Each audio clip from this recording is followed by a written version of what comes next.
Ito ay rated SPG. Striktong patnubay at gabay ng magulang ang kailangan. Maaaring may masiselang tema, lengguwahe, karahasan, sexual, horror o droga na hindi angkop sa mga... Nagiging palaban na nga itong si Mookie at hindi nga ito nagugustuhan ni Olivia.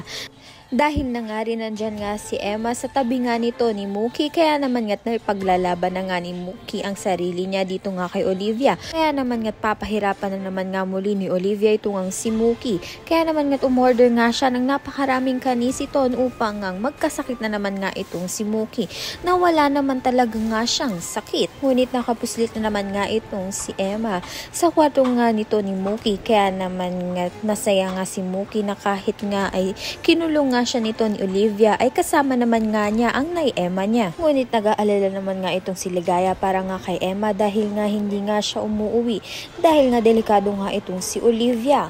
Ngunit pinapalakas nga lang ni Emma ang loob nga nito ni Mookie upang ngang malabanan niya nga itong si Olivia.